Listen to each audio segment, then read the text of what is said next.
E um dia a mandala realmente da trajetória da vida leva um grande abalo. E aí a gente descobre, como disse a monja há pouco aqui, que o caminho que tu estava caminhando era para buscar uma coisa lá na frente. Mas, na verdade, o caminho está embaixo dos teus pés, aonde tu está agora. O templo, eu descobri aí nesse momento, é onde estão os meus pés, naquele momento. E aí descobri, naquela época também, uma coisa totalmente que faz parte da nossa essência, da nossa natureza. Somos permanentemente impermanentes. Eu já estava aí com 41 anos. Eu brinco que talvez aquela frase a vida começa aos 40, eu estava fazendo 1 ano de idade. Então está tudo bem descobrir isso, né? Porque realmente uma coisa tão simples, né? Como a gente sabe. Ontem eu cheguei aqui em Passo Fundo, tinha sol, depois choveu de noite, hoje está sol. Isso é impermanência e a gente é essa constância. Por isso essa importância tanto da gente se dar conta onde a gente está nesse momento. Mas naquele dia eu começava, naquele momento, e era um dia específico, eu quero trazer aqui, um grande processo de desconstrução.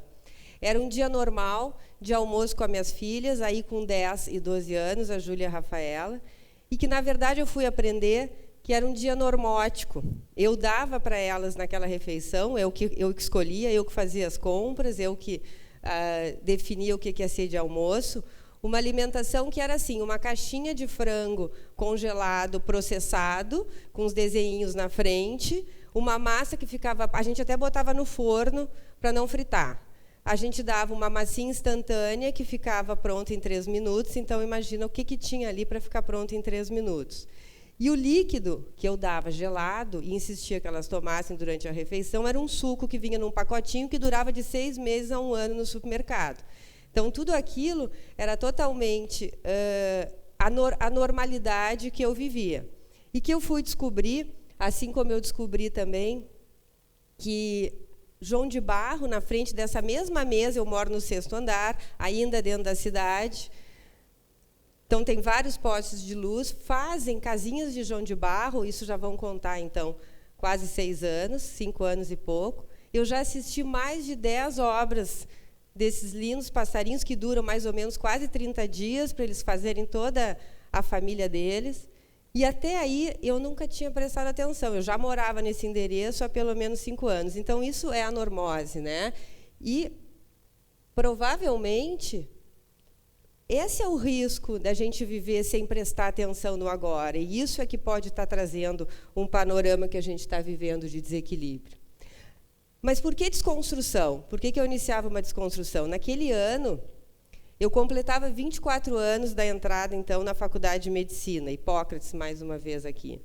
18 anos que eu trabalhava com uma das doenças mais frequentes, que é o diabetes mellitus e a obesidade. E, apesar disso, eu não tinha me dado conta, e não tinha... Eu digo que talvez eu fingia que não sabia, porque... Como é que eu não tinha aquele conhecimento? Que aqueles conservantes, que aqueles acidulantes, que aqueles corantes daqueles alimentos que eu estava ingerindo e estava dando para aquelas pessoas em que eu estava ensinando o que era a vida, eu não sabia o quanto faziam mal e quanto fazem parte do que a gente pode chamar, na verdade, muito mais do que o panorama de saúde que a gente vive hoje, um panorama de doença. Por exemplo, se a gente pegar um dado bem brasileiro do ano passado, a gente estava tendo, em 2014, quase 3 cidades de Passo Fundo de diagnóstico de novos cânceres de diferentes tipos no ano de 2014. A doença, então, que eu trabalhava, a gente tem pelos dados da Organização Mundial de Saúde, um dado que, em 2030, a gente vai ter mais de 200 milhões de novos casos de diabetes. Diabetes é essa totalmente ligada, em grande parte, ela tem, sim, uma relação genética, mas a grande parte é o estilo de vida. Como é que eu estou fazendo no meu agora? Então, essas 2 doenças, por exemplo, são totalmente relacionadas com a minha vida normótica ou não. A gente tem um outro dado bastante assustador, que é... Pessoas hoje, no mundo inteiro, com mais de 60 anos, estão tomando pelo menos 2 medicamentos, ou para dormir para hipertensão, ou para o diabetes e para acordar, como eu brinco, ou para a pressão arterial, ou para o coração bater. Então, essa é a nossa realidade normótica. E é o que a gente tem feito, na verdade, acho que o Juarez trouxe muito bem, é tendo grande empenho na prevenção. E ela vai ser necessária. A gente vai precisar aí de uns bons 100 anos de fazer prevenção através do diagnóstico precoce. A gente vai precisar de muito tempo ainda. A gente tem muita doença e muito jovem, muito adulto jovem para diagnosticar, porque é isso que a gente vem vivendo nos últimos anos. Mas, na verdade, a gente já sabe o que está causando essas doenças. Então, a gente tem que começar, ao mesmo tempo, esse mesmo investimento que a gente faz no diagnóstico da doença, em evitar, porque as gerações depois de nós já estão fadadas a serem mais doentes, aqueles números vão ser cada vez pior. Isso já é dado estatístico. Então, a gente sabe que a gente está vivendo mais, por exemplo. Isso é um dado de saúde, né? Pô, estamos vivendo mais. A idade média saiu, o ano passado, do brasileiro é 70, 72 anos. Mas a gente está vivendo mais às custas com mais doença. A gente está vivendo mais por causa da tecnologia. A gente está vivendo mais por causa do avanço do medicamento. A gente está vivendo mais porque a gente está controlando mais a mortalidade infantil também. Então, isso é um dado de saúde muito importante. Mas, por exemplo, a gente sabe que a grande parte da verba de saúde do governo é gasta nos últimos 2 anos de vida das pessoas, com internações hospitalares, com o uso de medicamentos, com as UTIs, com casas de repouso. Hoje, todas as emergências dos hospitais públicos de Porto Alegre certamente vão estar lotadas e não tendo vaga. E por que a gente não aplica dessa mesma forma lá quando os pais vão gerar os filhos, né? É o que a gente fala, então, de epigenética. E assim a gente vai poder ter as próximas gerações, não com esses números que a gente já sabe que estão definidos.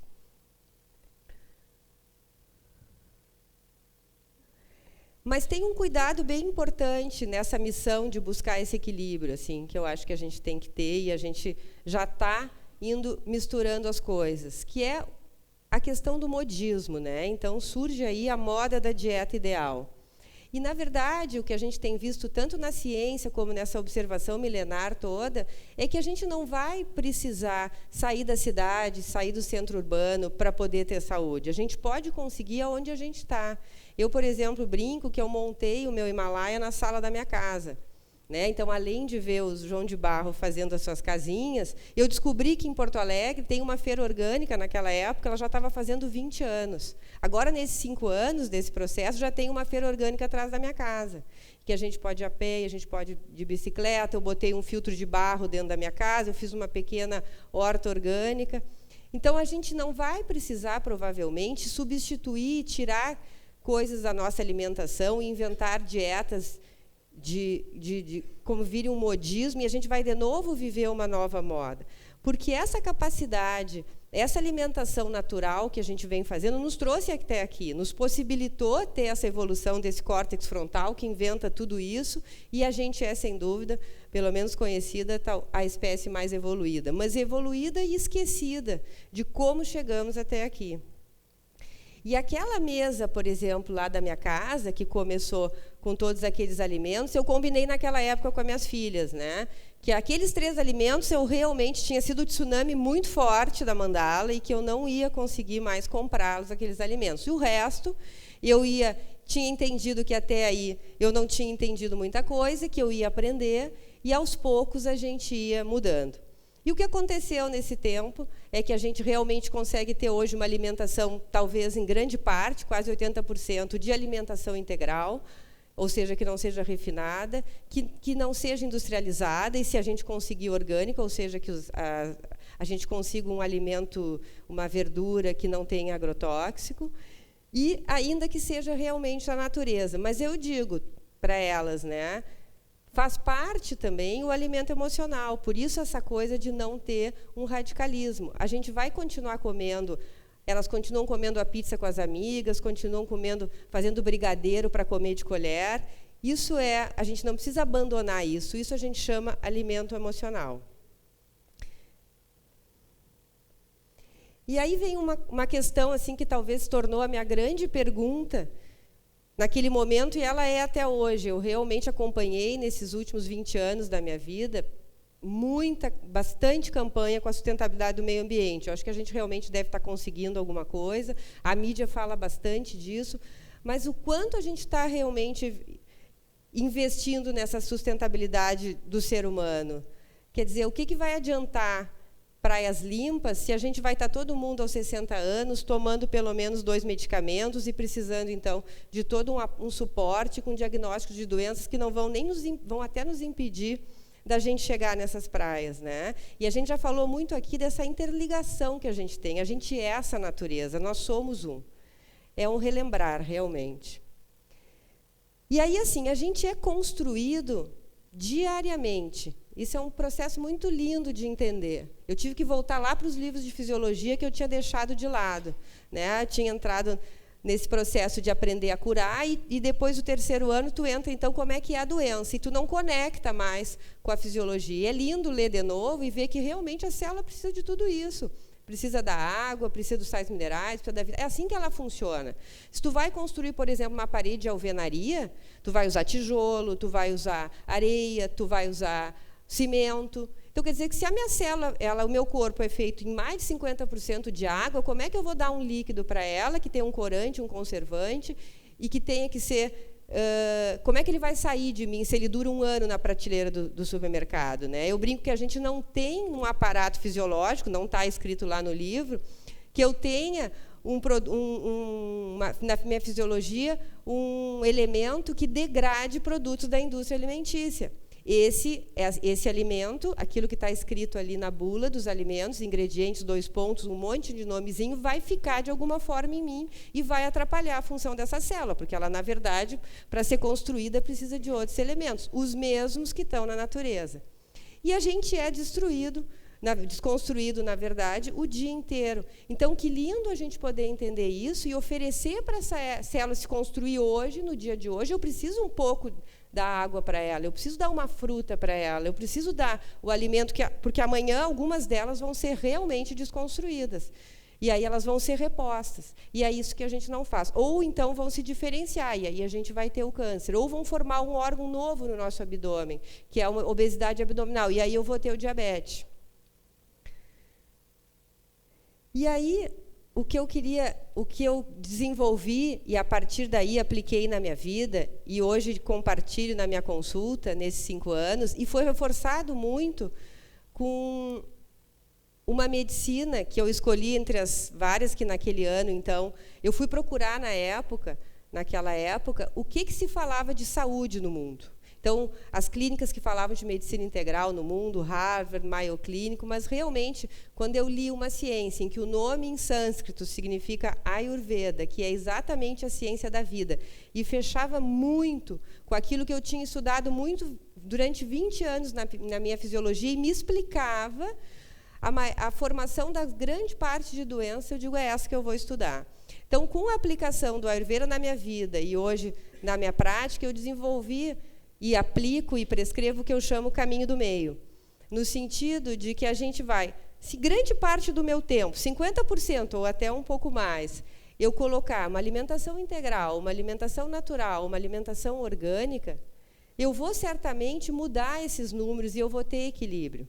E os 20%, os 30% ou 50% é exatamente esse elemento emocional. Não precisa deixar de comer aquela torta da casa da amiga, que tu vai tomar um chá, que ela te convida, faz com tanto carinho e tanto amor, e vai entregar amor, porque, de repente, tem lactose ou açúcar ou um refinado. Porque se a maior parte do tempo tu cuida de ti, do ponto de vista físico, aquele alimento emocional vai ser tão importante também. E aí eu queria realmente prescrever, e eu acho que essa prescrição não vai precisar do meu receituário e nem vai precisar que vocês anotem. O que nesse meu abalo da mandala, eu venho, através do estudo, através da ciência e dessa observação milenar, construindo como uma prescrição básica de saúde para um ser humano hoje, para a gente mudar, né, com os nossos pés no agora, mas que a gente consiga, ali na frente, mudar esses números que a gente está vivendo. E aí, a gente vai garantir... A célula humana tem uma estimativa de vida de 120 anos. Com 120 anos, é para eu estar saudável. Tem vários povos no mundo estudados hoje, onde a média de idade é 80 e tem aí mais de 100 anos, e eles estão lá saudáveis e têm orgulho de dizer a sua idade. E aí, para isso é isso. Bebe água. o corpo humano precisa de água. Não beberam hoje, vão beber água. É necessário colocar água no teu dia. Então, começa a prescrição, não deixa de beber água. O segundo item é, na maior parte do teu tempo, eu brinco assim, que são 7 refeições, são 7 dias da semana, 3 refeições por dia, 21 por semana. Se pelo menos 15 ou 16 delas, tu colocar um alimento que venha da natureza que nem tu, que não seja industrializado, refinado, e que, se possível, se tu tem uma feira ecológica, ou se tu pode, já mora num lugar, já conquistou o teu paraíso na terra, ou seja, tem um pomar em casa, ou uma feira orgânica, eu ainda não tenho tudo isso. Usa esses alimentos. E, é claro, te permite o contato com o outro, através também o papel da comida, de comer esse alimento que, de repente, tu vai de novo numa celebração, numa festa, e lá tem alguma coisa. Como eu brinco, de repente, tu vai numa cidade do interior e a pessoa fez um bolo com leite de uma vaquinha orgânica, mas daí tu não vai comer porque, de repente, tu não pode comer lactose. Né? Ou vai na casa de alguém, de novo, ela faz aquela torta e tu não come porque é açúcar refinado. Não esquece do alimento emocional. A ideia é não ter esse radicalismo, a gente não abandonar, isso é uma conquista nossa. De novo, o sono é fundamental, mas para a gente ter um sono reparador, o sono é assim, fisiologicamente, um divisor de águas de saúde para a gente. Eu não posso comer uma pizza às 11 da noite. Eu dou uma informação para o meu corpo totalmente impossível para ele resolver isso. Então, come até às 20 horas. Come quando tu tiver fome. E assim, ó, não menos importante do que isso, mas para te poder utilizar os alimentos, essa prescrição termina assim, ó. Não deixa de se movimentar. A gente é um corpo em movimento. Não deixa de testar o teu equilíbrio. A gente pode chegar aos 120 anos com o mesmo equilíbrio. Te alonga e dorme bem. E aí eu queria finalizar que a grande palavra que traduz tudo isso é muito mais do que educação. É também educação, é intuição, é conhecimento, mas é principalmente consciência. Um relembrar daquilo que a gente simplesmente esqueceu. Mas tudo isso que eu falei, a gente sabia quando estava de 4 patas, a gente esqueceu quando ficou de 2. Obrigada a todo mundo.